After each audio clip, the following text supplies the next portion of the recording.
Shalom Ouvracha, c'est avec un grand plaisir et une grande joie que je vous retrouve à nouveau pour partager avec vous une réflexion sur la paracha de cette semaine. La paracha de cette semaine, parachat Kitavo, et on va faire un lien entre deux passages de la Torah dans lesquels vont être évoqués la simcha dans deux occasions différentes.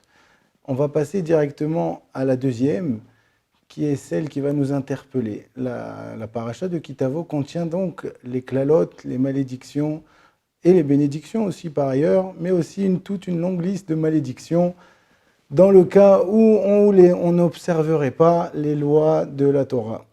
Le pasuk nous dit Va'ayu becha leot, et elles seront pour toi comme un signe, tahat asher lo avadta et Hashem elokecha besimcha, du fait que tu n'aies pas servi Hashem ton Dieu dans la joie.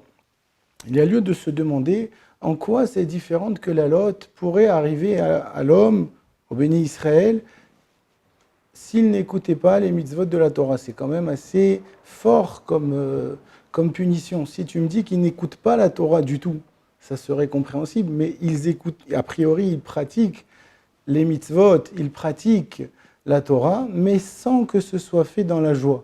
Pourquoi une punition aussi sévère ? Dans un deuxième temps, on essaiera de comprendre comment servir à Kadosh Baruch Hu avec joie, avec simcha. Pour cela, nous allons aller au premier passage dans lequel on parle de la simcha.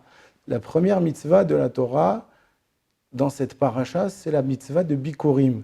La mitzvah de Bikurim consiste dans le fait que l'agriculteur, après avoir longuement des mois entiers travaillé sa terre, après avoir labouré, semé, il a dû arroser, vérifier, enlever les ronces, arrive le moment de la récolte. Et là, un grand risque existe, c'est que l'homme se réjouisse du résultat de son travail et qu'il s'attribue cette réussite. Ce que dans la Torah, nous appelons ça Kohi ve'otsem yadi asali et tahailazé, c'est par ma force et c'est par mon savoir que j'ai pu réussir dans cette entreprise. Le risque est très très fort. Mais la mitzvah de Bikurim se termine dans ce même passage par Vesamachta bechol atov asher natan lecha Hashem elokecha, et tu te réjouiras de tout le bien que Hashem, ton Dieu, t'a donné. Il y a beaucoup de mitzvot dans la Torah où on voit cette même idée d'attribuer à Kadosh Baruch Hu le fruit de notre labeur, le fruit de notre travail. On voit cela par exemple dans Pidyon Haben, l'homme qui se marie, qui aurait un enfant, le premier enfant doit être racheté au Kohen. On voit cette même mitzvah par rapport à la chala, lorsqu'il y a une pâte qui a été fraîchement pétrie, on doit y prélever un morceau pour l'offrir aussi au Kohen. On verra aussi par la mitzvah de Reshit Hagez, qui consiste à offrir le prémisse des tontes de son troupeau, pour l'offrir aussi pour le Kohen. La Torah, de nombreuses reprises, Peter Hamor par ailleurs, la Trouma, le Maaser, beaucoup de fois la Torah, elle nous revient avec cette idée-là de réattribuer à Kadosh Baruch Hu les fruits de notre travail. À tel point même que le Midrash va nous dire Bereshit bara Elokim et Hashamayim ve et haaretz, au commencement Dieu créa le ciel et la terre. Bereshit, on connaît la dracha au début dans Rashi qui nous rapporte Rashi Bishvil Torah shenikret Reshit, Bishvil Israël shenikreu Reshit, mais le Midrash ramène aussi Bishvil Bikurim shenikreu Reshit. Le monde a été créé pour la mitzvah des Bikurim qui s'appelle Reshit. Quel est donc le sens profond de cette mitzvah, ou du moins un des sens de cette mitzvah ? Le Maharal de Prague nous fait donc remarquer que beaucoup des mitzvot nous ramènent à cette idée-là de rapporter vers Hachem le fruit de notre travail. Et il approfondit un petit peu en nous expliquant que tout ce qui a été créé dans le monde a été créé de manière plurielle. Il existe toujours une pluralité des choses. La seule chose qui est unique, c'est Akadosh Baruch Hu. Hachem Echad, Hachem est un, il est infini, il est l'unique, Et le travail de l'homme, le plus grand travail, peut-être même un des sens les plus profonds dans la création, c'est que l'homme doit rapporter toute cette pluralité vers l'unité d'Akadosh Baruch Hu. Et par cela, créer un lien profond, étroit avec Akadosh Baruch Hu. C'est ce lien-là, nous dit la Torah, qui va nous permettre d'arriver à Vesa Mahta Becholatov, à se réjouir de tous les bienfaits qu'Akadosh Baruch Hu nous procure. C'est en lui réattribuant, de droit d'ailleurs, le succès de nos entreprises, en sachant que tout ne vient et ne provient que de lui, que je peux vivre de manière véritable dans un amour et une joie profonde avec mon Créateur. Cette intimité-là, elle va se créer à partir du moment où je suis capable de relever ce défi-là, de ne pas m'attribuer le fruit de mon labeur, mais de l'attribuer à celui qui donne et qui procure tout ce qui est dans le monde, Akadosh Baruch Hu. Ce rapport-là avec Hachem, évidemment, il va habiter l'homme petit à petit, il va faire naître, éclore en lui cette intimité avec Hachem, qui va le remplir de joie tout d'abord, jusqu'à arriver même à une certaine plénitude. Il en est de même, nous dit le Rav Simcha Zissel, par rapport à la Avodat Hashem de manière générale. Ce qui est vrai pour les Bikurim de manière particulière sera vrai dans toute la Avodat Hashem. À tel point que nous dira le Rav Simcha Zissel qu'une personne qui a un lien véritable, aussi petit soit-il avec Akadosh Baruch Hu, est forcément habité d'une joie.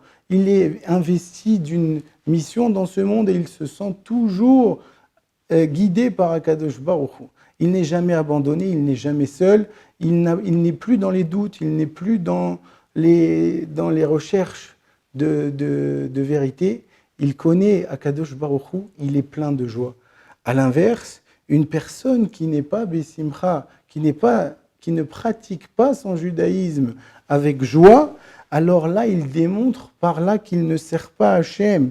Il ne fait juste que se donner une bonne conscience. C'est vrai, certes, il peut pratiquer quelques mitzvot, il peut avoir des actes de gentillesse, de bienfaisance, mais ce ne sont que de la technicité de la mitzvah.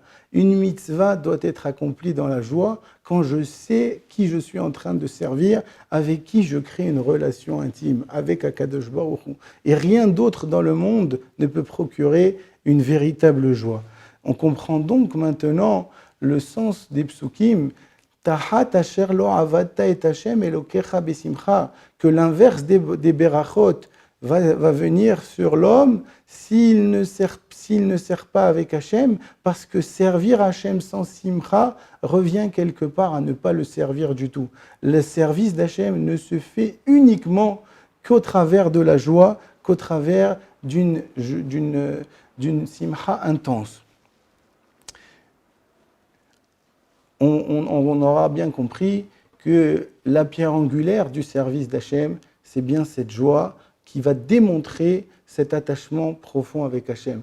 Je vous illustrerai ça par l'image.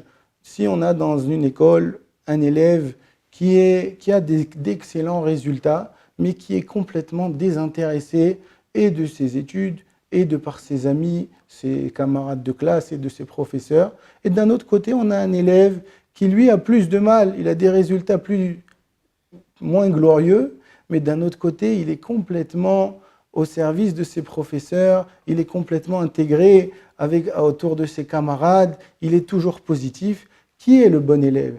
Qui participe véritablement à l'épanouissement de la classe et de l'établissement?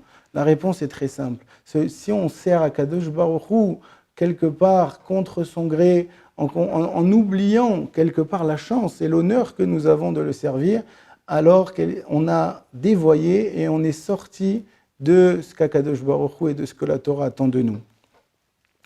La Gemara dans Masechet Avodah Zara nous rapporte que Ezra a été Metaken, a établi que nous lirons tous les ans la Parashat Kitavo avant Rosh Hashanah, afin que nous finissions les malédictions qu'elle comporte avant la nouvelle année, pour que les Tichle Shana Vekile Lotea, comme dans les mots de la Gemara, que l'année en cours se termine avec son lot de maux et de malédictions. À la lumière de notre réflexion, on peut peut-être y apporter une nouvelle raison.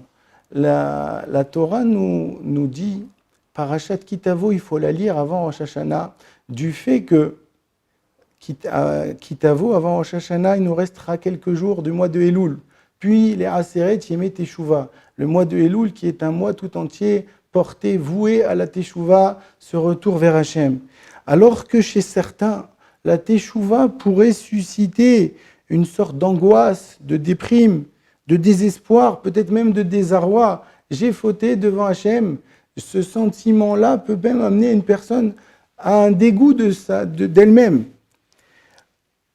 La Torah vient et te dit non, on va lire Kitavo à ce moment-là pour que tu intègres que la Avodat Hashem doit se faire uniquement dans la Simcha.